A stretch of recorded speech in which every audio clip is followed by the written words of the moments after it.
অৰণ্যটোৰ গাথা। গল্পকাৰ ডক্টৰ বিদিশা মহন্ত। পাঠ মেঘনা চৌধুৰী। এখন প্ৰাচীন অৰণ্য, কিমান পুৰণি কোনেও ক'ব নোৱাৰে। ইতিহাসে ঢুকি পোৱাৰ আগৰে পৰাই থিয় হৈ আছে খেলুৱৈ ৰঙী গাৰে অৰণ্যৰ প্ৰহৰী হৈ বিশাল ৰুদ্ৰাক্ষবোৰ।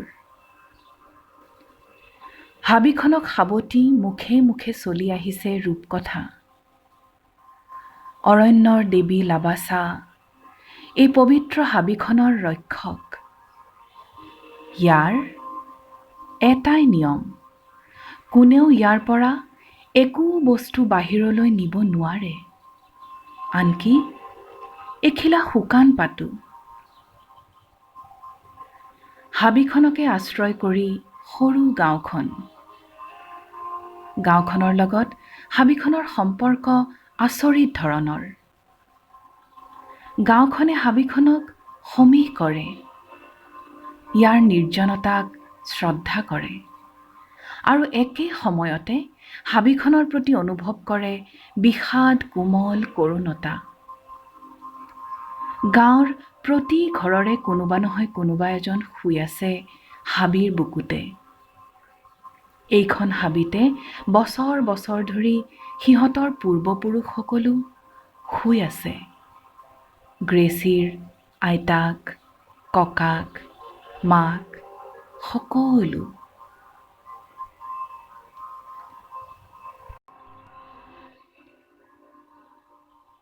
সিহঁত লিংডো জাতিটোৰ বাবে বৰ পবিত্ৰ এইখন হাবি। হাবিখন দেওলগাঁও। গ্ৰেচিহঁতৰ ঘৰ গাঁৱৰ এমূৰত, হাবিখনেৰে লগলগা। কেতিয়াবা গ্ৰেচিয়ে হাবিখনৰ পৰা ভাহি অহা অদ্ভুত সুৰ কিছুমান শুনে। গ্ৰেচিৰ আইতাকে কোৱা মতে সেইবোৰ অশৰীৰী।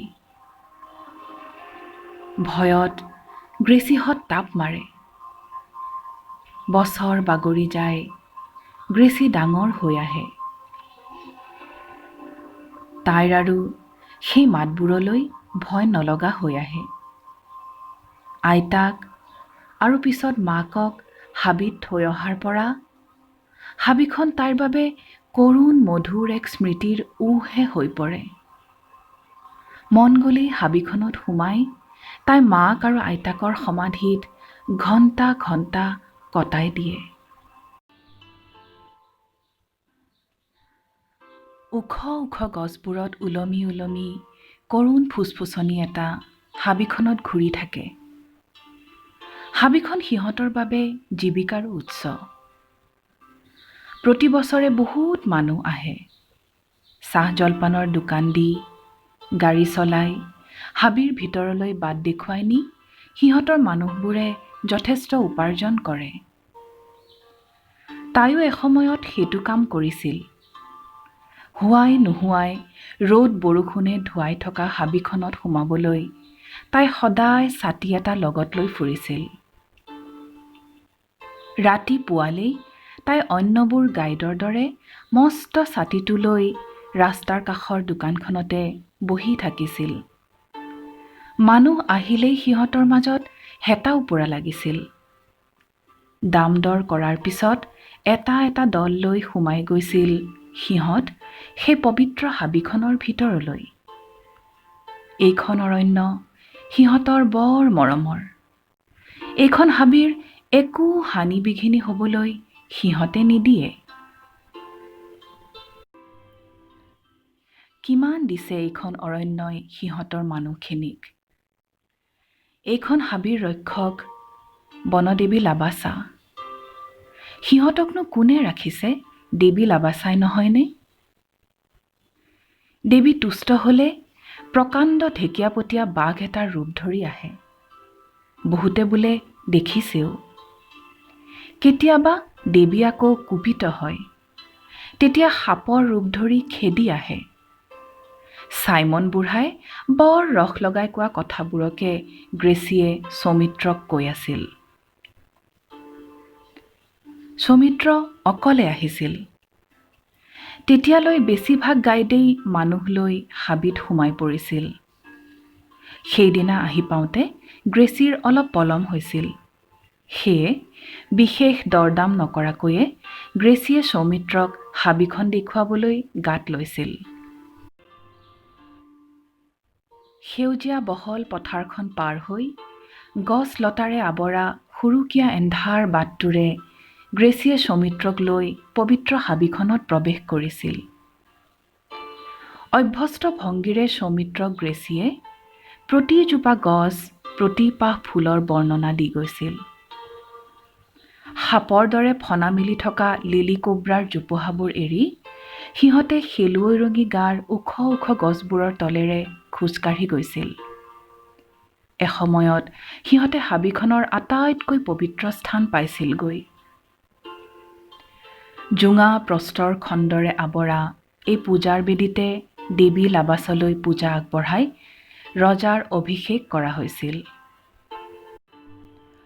চকুৰ পচাৰতে ওখ ওখ গছবোৰত এন্ধাৰ সানি বেলিটোৱে ডুব মাৰিবলৈ যো-জা কৰিছিল।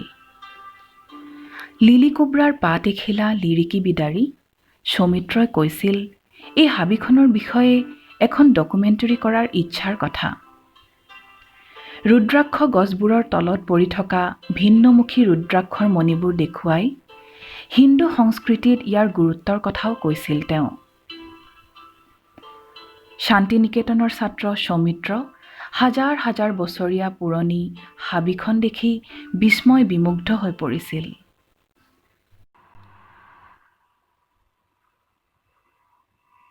সেইদিনা গ্ৰেচিৰ চাংঘৰৰ উমাল জুইকুৰা সাৱটি সৌমিত্ৰই তাইক কৈছিল, "You know, Gracie, the concept of sacred forest is very old.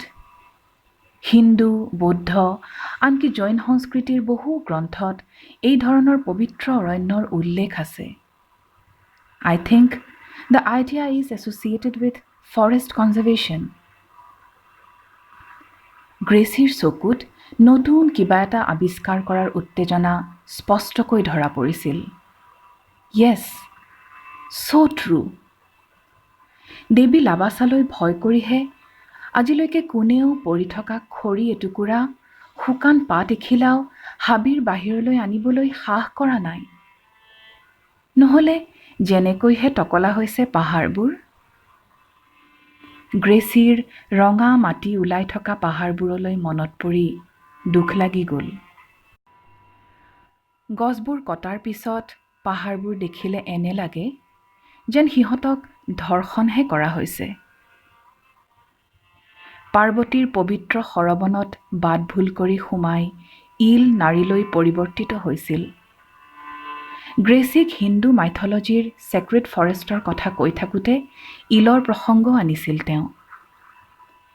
সৌমিত্ৰৰ ভাৱ হৈছিল মাজৰাতিৰ চেক্ৰেড ফৰেষ্টখনতো কিজানি বহুতো ৰহস্য সোমাই আছে। ৰাতিৰ হাবিখন চাবলৈ মন গৈছিল সৌমিত্ৰৰ। কথাষাৰ ভাবি সৌমিত্ৰ ৰোমাঞ্চিত হৈ পৰিছিল।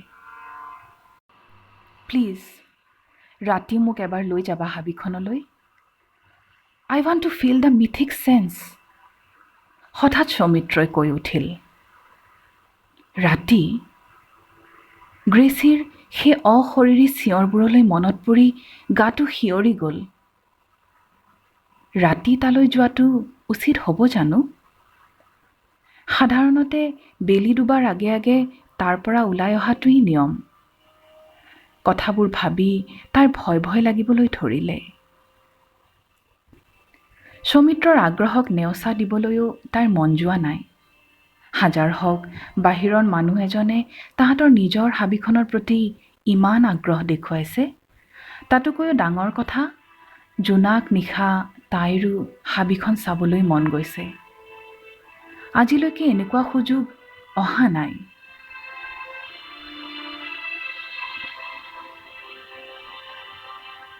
অৱশেষত কৌতূহলেই জয়ী হ'ল। স্লিপিং বেগ আৰু অন্যান্য যাৱতীয় বস্তু লৈ দুয়ো ৰাতি খাই বৈ হাবিলৈ বুলি খোজ ল'লে। অৰণ্যৰ প্ৰৱেশ পথতে থকা মনোলিথিক শিলৰ আকৃতিকেইটা ৰাতিৰ এন্ধাৰত বৰ্ম পিন্ধি ৰৈ থকা কোনো ৰক্ষীৰ দৰে লাগিল সিহঁতৰ। অৰণ্য গৰ্ভত প্ৰৱেশ কৰাৰ লগে লগে কোমল বতাহ এচাটি দুয়োৰে গা চুই পাৰ হৈ গ'ল। আচৰিত ধৰণে তাইৰ অকণো ভয় নালাগিল। হাবিখনে যেন উমাল আন্তৰিকতাৰে সিহঁতক আদৰি ল'লে। গ্ৰেচিৰ তেনেকুৱাই লাগিল। হাবিখন যেন নিৰাপদ, নিৰ্ভৰযোগ্য। হাবিখন যেন মাক। দিনতকৈ ৰাতিৰ পৰিৱেশ বেছি মায়াসনা, বেছি নিবিড়। তাই দেখিলে ওখ ওখ গছবোৰে গান গাইছে। অপেশ্বৰীৰ আঙঠিৰ দৰে ঘূৰণীয়াকৈ শিলৈ ধৰা শিলেৰে সজোৱা পূজাৰ বেদীয়ে গুণগুণাইছে। মাজনিশাৰ জোনটোৱে বাকি দিছে স্নিগ্ধ পবিত্ৰ পোহৰৰ নিজৰা। তাই গছ এজোপাতে আউজি সৌমিত্ৰলৈ চালে। সৌমিত্ৰ আপোন পাহৰা, সম্মোহিত, সমাহিত। সেই নিস্তব্ধতা ভাঙি তাইৰ হিয়া মঠি ওলাই আহিল বা কেৰিয়ছ ৱাহলাঙৰ সেই প্ৰাচীন সুৰ। ই সুৰবানেহে, ই সুৰবানেহে, ই আই বান্নাং, ই আই বাঞ্জু। কোনো বিন্দু বিসৰ্গ বুজি নোপোৱাকৈ সৌমিত্ৰই তাল মিলাইছিল গানটোৰ সৈতে। এক অদ্ভুত মন মোহিনীয়া সুৰ, নামহীন বিষাদৰ সুহুৰি বতাহত উৰি ফুৰাৰ দৰে, তীব্ৰ অথচ মধুৰ। তাই কৈছিল, এইটো হাবিখনৰ গান। হাবিখনে মাতে। It calls me, it leads me. সেই পৰিৱেশত হাবিখনৰ ৰহস্যময়তাত ডুবি গ্ৰেচিক কাষত লৈ সৌমিত্ৰয়ো কুবলা খান আওৰাইছিল। অতিকে পবিত্ৰ আৰু মোহিনী মন্ত্ৰৰে মোহি থোৱা লাহে লাহে ম্লান পৰা জোনৰ তলত সেয়া কাৰ পদধ্বনি? পিশাচ প্ৰেমিকৰ প্ৰতীক্ষাত হিয়ালি জিয়ালি হোৱা কোন সেই নাৰী? সঁচাকৈ সেইদিনা মাজনিশা জোনৰ পোহৰ ম্লান পৰিছিল। শাৰী শাৰী প্ৰাচীন গছবোৰে যেন প্ৰাৰ্থনা সংগীত গাবলৈ আকাশ ধিয়াই বাহু মেলি দিছিল। জীৱ জন্তু বলি দিয়া প্ৰস্তৰ খণ্ডবোৰে ছয়াময়া পোহৰত দৈত্য একোটাহঁতৰ আকাৰ ধাৰণ কৰিছিল। সেই অধিভৌতিক পৰিৱেশত হাবিখনৰ সৌন্দৰ্য পান কৰিবলৈকে বুলি তাইক কাষতে লৈ বহি আছিল সৌমিত্ৰ দত্ত। অচিন চৰাই, সৰাপাতৰ মৰমৰণি আৰু ঝিলিৰ মাতে গহীন কৰি তোলা ৰাতি তাই আকৌ সৌমিত্ৰক সিহঁতৰ আৰাধ্যা অৰণ্যৰ অধিকাৰিণী দেৱী লাবাছাৰ কথা কৈছিল। এজোপা হাজাৰ বছৰীয়া ৰুদ্ৰাক্ষৰ গাত আউজি বহি সমগ্ৰ ঐকান্তিকতা আৰু বিশ্বাসেৰে লাবাছাৰ কথা বৰ্ণনা কৰি থকা গ্ৰেচি যেন এক মায়াবিনী। যেন সেই মুহূৰ্তত গ্ৰেচিয়েই সৌমিত্ৰৰ চকুত লাবাছা হৈ ধৰা দিছিল। সেই হাজাৰ বছৰীয়া ৰুদ্ৰাক্ষ গছৰ তলত দেৱী লাবাছাক প্ৰেম নিবেদন কৰিছিল অৰণ্যৰ সৌন্দৰ্য উপভোগ কৰিব খোজা সেই তৰুণ যুৱকে।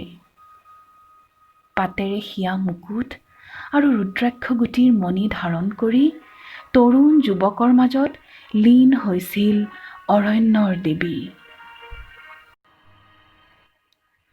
নিশাৰ ৰহস্যময় কুঁৱলীৰ আবাসন ঘটাই ঘন সেউজৰ ফাকেৰে ৰাতিপুৱাটো আহিছিল। সলনি হৈছিল যেন অৰণ্যৰ ৰসায়ন। ৰাতিৰ মায়াবী অৰণ্যখন চকুৰ আৰ হৈ গৈছিল। বেলিৰ পোহৰত গছবোৰে ধাৰণ কৰিছিল মৌন সন্যাসীৰ বৈৰাগী পোছাক। বতাহ তেতিয়া স্থবিৰ, নিশ্চল, অকম্পিত পাতৰ মুকুট খহাই ৰুদ্ৰাক্ষৰ গুটি পেলাই গ্ৰেচিয়ে সামৰি লৈছিল অ'ত ত'ত পৰি থকা শীতৰ পোছাক। জ্বলি থকা জুই নুমাই আহিছিল আৰু গ্ৰেচিয়ে পিন্ধা টুপিটোৰ দৰেই কথাবোৰ সহজ যেন লগা হৈছিল। লাবাছাক হাবিৰ মাজতে এৰি সৌমিত্ৰই পাকঘৰৰ মজিয়াত ধোঁৱা বলি থকা নুডলছৰ সোৱাদ লৈ গ্ৰেচিৰ লগত হাঁহি ফূৰ্তি কৰি আছিল। আৰু তাৰ পিছতে তেওঁ বাছ ধৰিবলৈ বুলি ওলাই গৈছিল।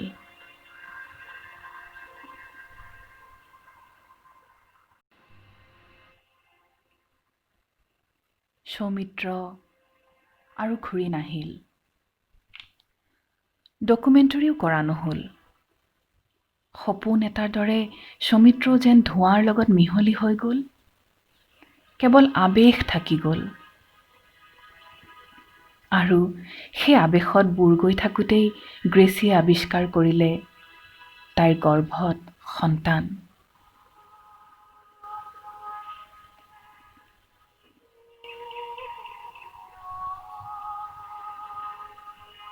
কিন্তু কাৰ?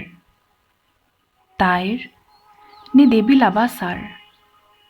কি হ'ব এতিয়া?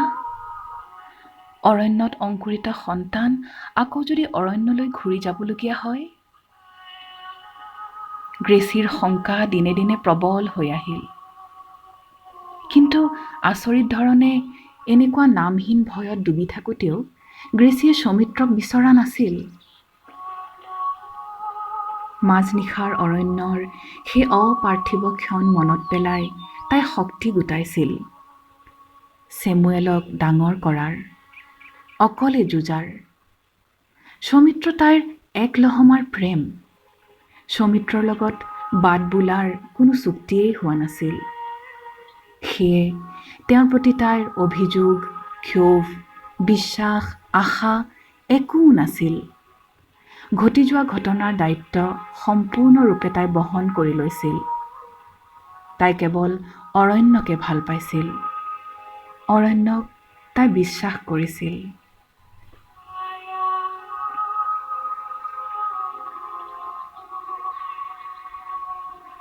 দিনবোৰ পাৰ হৈ গৈছিল। হাবিখন আৰু পুৰণি হৈ গৈছিল। সেইদিন ধৰি তাই হাবিখনত সোমোৱা নাই। সৰু দোকান এখন দি হাবিলৈ ফুৰিবলৈ অহা মানুহখিনিক চাহ ভাতৰ যোগান ধৰি তাই আৰু ছেমুৱেল চলি গৈছিল। আৰু গ্ৰেচিৰ আশংকা অমূলক কৰি ছেমুৱেল 20 বছৰীয়া হ'লহি। ছেমুৱেলৰ এই 20 বছৰীয়া জীৱনটোত গ্ৰেচিয়ে তাক হাবিখনত এবাৰো সোমাবলৈ দিয়া নাই। কেতিয়াও তাক হাবিখনৰ কোনো কথা শুনোৱা নাই। সি কিবা সুধিলেও অনাগ্ৰহ আৰু ঔদাসীন্যৰে অগ্ৰাহ্য কৰি গৈছে হাবিখনৰ কথা। হাবিখনে মাতি থাকে। মাজনিশা অশৰীৰী চিঞৰবোৰ তাইৰ কাণত পৰে। সন্মোহিত হৈ তাই উঠি যাব খোজে। পিছ মুহূৰ্ততে তাই সম্ভিত ঘূৰাই পায়। বৰ কঠিন, বৰ অপ্ৰতিৰোধ্য হাবিখনৰ এই আকৰ্ষণ অগ্ৰাহ্য কৰা। ৰাতিপুৱাইছে মাত্ৰ। গ্ৰেচিয়ে ভাত ৰান্ধিছে। এইকেইদিনেই সময়। ঠাণ্ডাও পৰে বেছ ভালকৈ। ঠাণ্ডাৰ আমেজ লৈ ফুৰিবলৈ অহা মানুহো এই সময়ছোৱাতে বেছি হয়। ভাল পাৰ্টি পালে মানুহবোৰৰ যথেষ্ট ইনকাম হয়। এইবাৰ কিন্তু মানুহ কম। বেমাৰটোৰ বাবে মানুহৰ আহযাহ কমিছে। তাইৰ দোকানলৈ অহা মানুহো কমি গৈছে। চাহ জিনবামৰ পৰা আৰম্ভ কৰি বইল কণী মেগীলৈকে সকলো ৰাখে তাই। টুৰিষ্টবোৰে দুপৰীয়া তাইৰ দোকানত আলু ভজাৰে সৈতে গৰমে গৰমে বাঢ়ি দিয়া ভাত সাজ খাই ভাল পায়। যোৱা কেইবাদিনো পিছে তাইৰ ভাত খোৱা মানুহ নাই। আমন জিমনকৈ দুপৰীয়া সময়ছোৱা তাই অকলে অকলে বহি থাকে।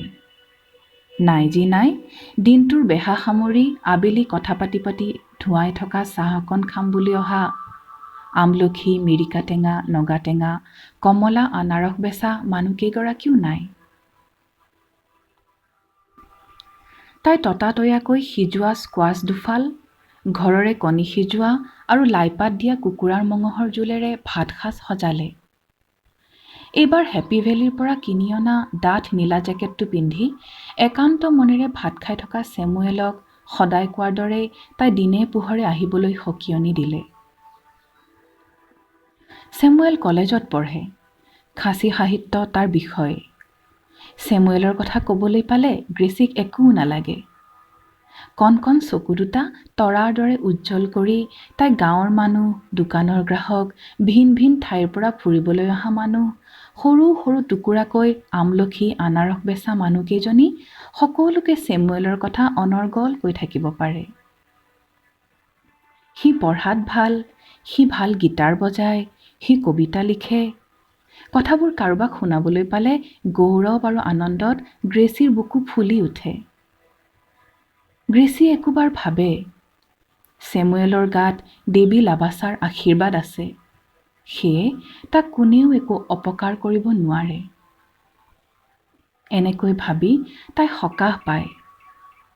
কিন্তু হাবিৰ নিয়মটো যে, সেই কথা ভাবিলে তাইৰ অণ্ঠকণ্ঠ শুকাই আহে। হাবিৰ পৰা শুকান পাত এটাও কোনেও বাহিৰলৈ নিব নোৱাৰে। এবাৰ কি হৈছিল ৭০ চনমানৰ কথা। হাবিলৈ ফুৰিবলৈ অহা সৈনিকৰ দল এটাই হাবিৰ পৰা শুকান কাঠখৰি অলপ ট্ৰাকত বোজাই কৰি লৈ আহিব বিচাৰিছিল। হাজাৰ চেষ্টা কৰিও কিন্তু ট্ৰাকখন সচল কৰিব পৰা নাছিল। পিছত খৰিবোৰ নমাই হাবিত থৈ অহাৰ পিছতহে ট্ৰাকখন ষ্টাৰ্ট হৈছিল। তাৰো আগতে চেগা চুৰুকাকৈ ভালেকেইটা ঘটনা ঘটিছিল। হাবিৰ পৰা গছ কাটি বেচিব খোজা মানুহ তেজ বমি কৰি মৰিছিল অথবা সৰ্পদংশনত মৰিছিল। গ্ৰেচিৰ দৃঢ় বিশ্বাস সেয়া দেৱী লাবাছাৰ বাহিৰে কোনো নহয়। ছেমুৱেলকো যদি দেৱীয়ে লৈ যায়, অজান আশংকাত গ্ৰেচি ধৰফৰাই উঠে। ইতিমধ্যে দীঘল দীঘল গছৰ আগেদি আবেলিটো পাৰ হৈ গুচি গৈছিল। গ্ৰেচিৰ বুকুৰ ধৰফৰণিটোৰ লগত তাল মিলাই উপত্যকাটো এন্ধাৰে চানি ধৰিছিল। ছেমুৱেল এতিয়াও অহা নাই। ইমান দেৰি সি কাহানিও নকৰে। কলেজৰ পৰা ক'ৰবালৈ যাবলগীয়া থাকিলে সি দেখোন সদায় মাকক কৈ যায়। গ্ৰেচিৰ মনলৈ নাহিবলগীয়া চিন্তাবোৰ আহিবলৈ ধৰিলে। অলপ দিনৰ পৰা ঠাইখন অশান্ত হৈ আছে। ছেমুৱেলে বাৰু সেই ল'ৰাবোৰৰ লগ লৈছিল নেকি? আজিকালি ইমান জোৰত বাইক চলাই ল'ৰাবোৰে। কিজানি কোনোবাই খুন্দা মাৰি তাক ক'ৰবাত পেলাই থৈ গৈছে। হঠাৎ তাইৰ মনত পৰিল ছেমুৱেলে অলপ দিনৰ পৰা হাবিখনৰ কথা বৰকৈ সুধিবলৈ লৈছিল। তাই আৰু ভাবিব নোৱাৰিলে। বাউলি হৈ তাই ঢাপলি মেলিলে সিহঁতৰ গাঁৱৰ চৰ্দাৰ স্নঙৰ ঘৰলৈ। গধূলিতে শুই পৰা গাঁওখনৰ মাজেদি দৌৰি যাওঁতে নাচাওঁ বুলিও তাই হাবিখনলৈ চালে। হাবিখনে যেন তাইক আকৌ হাত বাউলি মাতিবলৈ ধৰিলে। গছবোৰে গান গাই গাই যেন বাহু মেলি দিলে তাইলৈ। সন্মোহিত হৈ তাই সকলো পাহৰি হাবিৰ ফালে পোনালে। তেনেতে কাৰোবাৰ বাইকৰ মাতে তাইক আকৌ ঘূৰাই আনিলে বাস্তৱলৈ। মুহূৰ্ততে অচিনাকি লাগি আহিল তাহাঁতৰ চিৰচিনাকি হাবিখন। তাই আকৌ দৌৰিবলৈ ধৰিলে। গাঁওবুঢ়াক খবৰটো দিব লাগে, ছেমুৱেল উভতি অহা নাই। এই মুহূৰ্তত গাঁওখনৰ বাবে সকলোতকৈ ডাঙৰ খবৰ। হয়, ছেমুৱেল কলেজলৈ যোৱা নাছিল। কলেজলৈ বুলি ওলাই সি হাবিত সোমাইছিল। কাৰ লগত গৈছিল, কেতিয়া গৈছিল, হাবিৰ পৰা কিমান সময়ত ওলাইছিল, খবৰবোৰ গুণগুণনি হৈ এন্ধাৰ ৰাতিটো মুখৰ কৰি থলে। হাবিৰ পৰা কেতিয়া ওলাইছিল মন কৰা নাই কোনেও। তাক হাবিৰ পৰা ওলোৱা দেখা নাই কোনেও। সেইখিনিতে চিপছ, চিগাৰেট, ক'ল্ড ড্ৰিংকৰ দোকান দিয়া দিয়েংদহে ডাঠি ক'লে, সাধাৰণতেতো এনেকুৱা নহয়। মানুহখিনি বিবুধিত পৰিল। গ্ৰেচিয়ে হাবিখনলৈ চাই বিৰবিৰাবলৈ ধৰিলে। তাক হাবিয়ে সামৰি ল'লে। হাবিখনে তাক মাতি থাকে। সি মোক কয়, এই হাবিয়ে লৈ গ'ল তাক। হাবিৰ বস্তু আকৌ হাবিলৈ ঘূৰি গ'ল।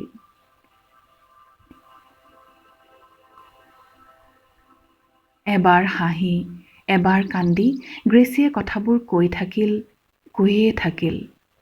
ভূতে পোৱা মানুহৰ দৰে হৈ পৰা গ্ৰেচিলৈ চাই গাঁৱৰ মানুহখিনিয়ে জোৰ, টৰ্চ, মোবাইল যি পায় তাকে লৈ হাবিলৈ যোৱাৰ সিদ্ধান্ত ল'লে। কোনোবাই পুলিচলৈ বাট চোৱাৰ কথাও ক'লে।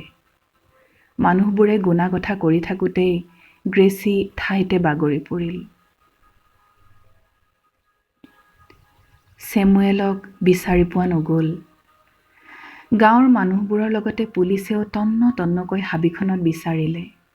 শেষত নিৰুদ্দেশৰ গোচৰ এটা ৰুজু কৰি পুলিচেও কৰ্তব্য সামৰিলে।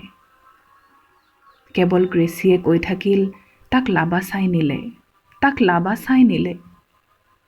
ছেমুৱেল হেৰুৱাৰ 3 দিনৰ পিছত গাঁৱৰ মানুহে দেখিলে গ্ৰেচিয়ে দেওলগা মানুহৰ দৰে গান গাই সন্ধিয়া পৰত হাবিখনলৈ সোমাই গ'ল।